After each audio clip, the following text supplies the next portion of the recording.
Agora a gente vai voltar um pouco para o IML, antes da gente ir mais para frente. Lá no IML, vocês se lembram que eu acabei de falar? Que os corpos ficaram no segundo plano. E a família, passado uns dias, segue. Porque no IML ninguém sabia quem era o Ellis. Ninguém, não, eram os corpos, eram conhecidos como assim, os caras... As bichas do morro. As bichas do Morro do Vintém. As bichas Romeu e Julieta, Romeu e Romeu. Romeu e Romeu. Não tinham documentos com eles? Então, tinham já, porque a polícia vai atrás. Então... sim, já sabiam quem eram, mas eram os caras que foram achados no Morro do Vintém.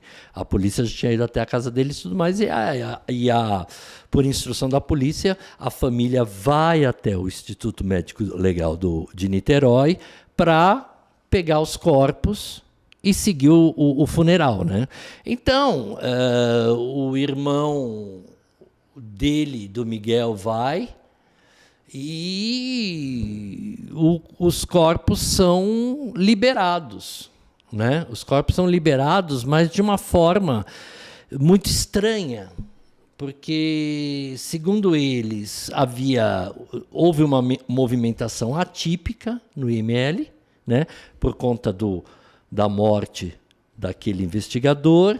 Eles liberam os corpos para o funeral em Campos. Dias depois, quando é liberado o atestado de óbito e o exame toxicológico... Eu detesto essa palavra. O exame para ver se tem coisa no o exame de toxicologia...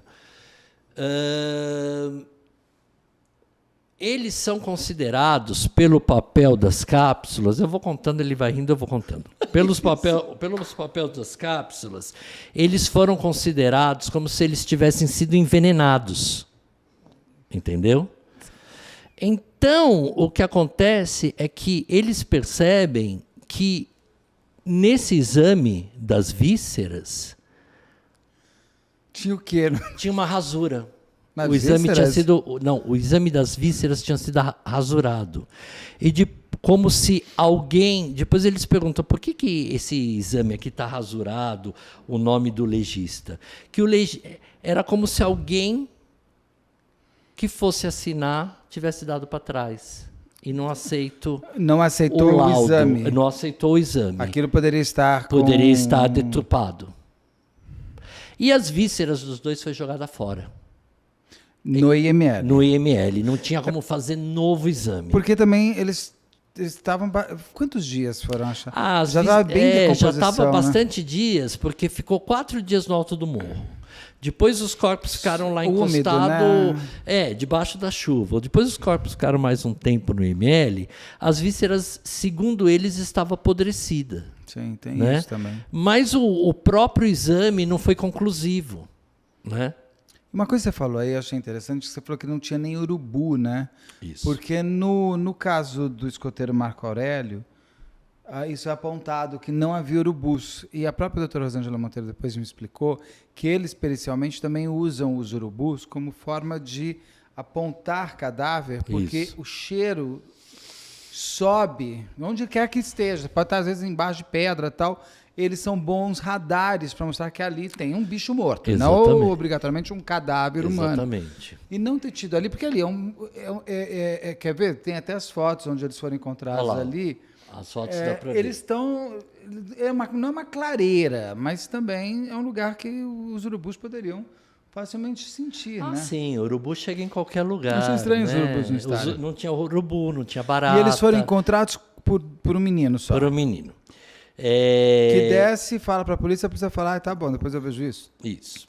Aí, o que acontece é o seguinte, os familiares acharam estranho esse laudo, os laudos estarem rasurados, como se tivessem sido forjados. E o responsável ali do Instituto Médico Legal afirma que eles não puderam fazer muita coisa além daquilo, porque as vísceras estavam podres e no instituto não havia reagente para fazer a reação química, se era veneno ou não, né? Bom, o Mário, o repórter, né? Mário Reis, Mário Reis, você falou. Mário Dias. Mário Dias. Perdão. Mário Dias Eu erro, estava junto. O Mário Dias estava junto, porque ele se interessou muito pelo caso. É ele que escreveu o livro? Ele que escreveu o livro. Ele estava muito interessado pelo caso e ele começou a acompanhar aquilo, coisa e tal. E ele foi junto com a família e foi descobrindo também que esses laudos haviam sido rasurados, que os médicos legistas não quiseram assinar. Enfim, ele foi juntando tudo. Então, ele vai para Campos fazer uma vistoria para ver se ele achava mais algum indício, porque estava um mistério. Até então a causa-mortes que alegaram era desconhecida. E uma das coisas que não costuma acontecer são 2 corpos no mesmo local, no mesmo espaço e tempo, terem causa-mortes desconhecida. Isso é uma coisa que não pode existir. E sem nenhum sinal de defesa. Sim. Eles estavam intactos. Mas o dinheiro não. As toalhas estavam ali, mas o dinheiro não foi encontrado. Eu ia perguntar mais para frente. O dinheiro, com certeza, porque até mesmo uma pessoa que passou e viu os corpos e até esse menino que viu, olha, pode ter aí pegado o menino dinheiro. pode ter pegado os outros Ou uma meninos, pessoa antes, ou o policial a polícia. que sabia. Subiu. Só sei que quando chegou a polícia oficial ali, já não encontraram dinheiro. Ou essa experiência extraterrestre, que a gente vai entrar daqui a pouco, o que pode ter acontecido, custou todo aquele dinheiro. Pode ser também. Pode ser Ele pode também. ter pago um guia, uma cápsula. Vamos chegar aí. Então, com esses... Só uma pergunta antes, desculpa Tá eu te interromper. Você falou que quem vai à casa deles, lá em Campos, para vasculhar, para investigar o próprio local Foi onde o eles repórter. trabalhavam, a polícia não foi, não se Não foi, interessou em não ver foi, não foi, se não se achava interessou. em alguma gaveta, até no negócio de trabalho. Por enquanto, está valendo a história do pacto de morte, envenenamento e está por aí. E a família falava o quê? Isso não A existe. família era uma família mais simples, né? Mais humilde. Eles estavam inconformados, mas estamos em 1966 e todo o trâmite da polícia era muito complicado. Né? Eles estavam numa cidade distante, tinha acontecido em Niterói, a investigação estava se dando por lá. Então, o repórter, o Mário Dias, muito envolvido com a história e percebendo que ali tem um filão de mistério, de reportagem, e aquilo saindo no jornal, tudo mais, foi tocando a investigação por conta dele. Né? E aí ele que vai a Campos e pede para dar uma vasculhada na oficina. E ele acha alguma coisa? Então, na oficina do Miguel, o que ele percebe é o seguinte... A primeira coisa que ele vai perceber, o indício que ele vai perceber, porque a oficina estava intocada desde o dia que ele saiu, ok? Para ir para Niterói. Dizendo que ia para São Paulo, mas foi para Niterói. A oficina estava intocada. Então ele observou... Bom, primeiro ele observa que o tal bilhete, com as instruções de ingerir as cápsulas, aguardar o efeito... e vestir as máscaras de chumbo, era a letra do próprio Manuel. E que no verso do papelinho era um bloco, daqueles blocos de pedido que você faz em oficina, sabe? Sei. A ordem de serviço. Era um pedaço da ordem de serviço e que havia o bloco lá rasgado. Então, todos aqueles números que estavam escritos junto com essas instruções saíram do escritório. Então ele tinha aquilo quando ele saiu de Campos. Ele leva. Ele leva sabia aquilo. porque que ia acontecer. Exatamente. E era a letra dele. E que provavelmente, né, o irmão dele ajuda nisso, o repórter, que provavelmente aquilo tinha sido ditado. Porque esse termo, ingerir cápsulas, era um termo assim mais Técnico demais. sofisticado, mais técnico. Técnico, ingerir. Você Ingerir toma. cápsulas, tomar, bebe, nananã, que ele achou estranho porque o irmão dele não tinha o hábito de usar isso. Então, eles chegaram à conclusão ali, na investigação da reportagem, que aquilo provavelmente tinha sido ditado por alguém, não é? Por telefone, e ele anotado. No do outro rapaz, nada foi encontrado. Nada foi encontrado. E encontram também nessa oficina um livro.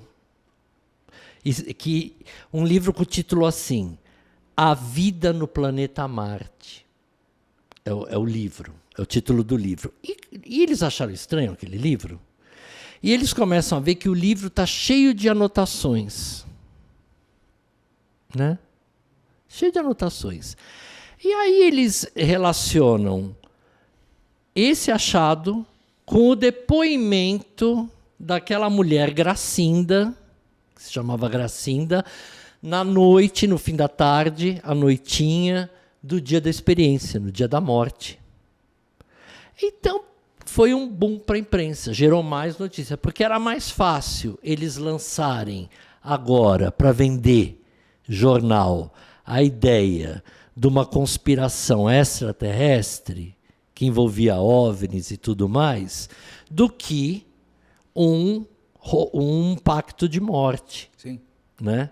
Então, a notícia, o caso voltou à mídia com força total como uma conspiração, né? Um contato extraterrestre e tudo mais. Porque eles tinham agora um elemento novo aí. E a família deles não falava nada de ETs? Isso Não, aqui? eles não falavam. O relato deles é que eles estavam mexendo com o espiritismo. Mas depois eu vim a saber, isso aí é uma coisa que a gente sabe, quem já viu isso sabe, que existem linhas espíritas que fazem meditação, que trabalham com essa ideia de extraterrestre. Né? Serão os deuses astronautas, é quase isso. Quase isso. E fazem meditação com figuras extraplanetárias, e que fazem contato, e que unem um pouco essa ideia do plano espiritual com o plano extraterrestre OVNI. Né? Tem algumas linhas que trabalham com isso. E eles deveriam estar porque por aí. É um pensamento, quem gosta muito, hoje, né, talvez, atrás não, quem gosta muito disso acaba sempre falando da história, tem um interesse sobre. Pode ser que os amigos se encontraram e tiveram. Você continua na tua linha. Continuo. O que aconteceu assim, quando veio esse furo de reportagem dos OVNIs, então a pressão da imprensa, no caso, coisa e tal, começa uma nova investigação. Né? Até então estava já acalmado, tudo mais, começa uma nova investigação. Começa uma pressão e começa uma nova investigação. E aí entra um cara muito interessante na investigação, assim como foi o Mário Dias na reportagem, entrou o Saulo Soares Dias, que era um grande investigador, e cai para ele investigar o caso. E ele se interessa muito, né? Então ele volta para o local e ele vai fazer uma coisa muito interessante. Ele vai refazer os passos dos dois rapazes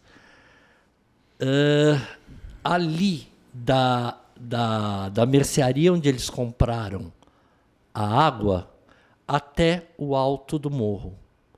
Então ele faz diversas medições de tempo, entendeu? O tempo que eles levariam, começa a perguntar para pessoas que moravam. Ele faz uma varredura, né? E ele vai encontrar alguns relatos muito interessantes e algumas coincidências que não tinham sido investigadas, que, por exemplo, no caminho para o alto do morro havia um centro espírita muito ocultado ali, que era um centro de experiências espirituais. E pelo tempo que ele foi cronometrando, havia um lapso de tempo que ele acha que eles devem ter parado ali, nesse centro de espiritismo. E nesse centro ninguém viu eles? Então, eles nunca afirmaram que eles estivessem tido lá.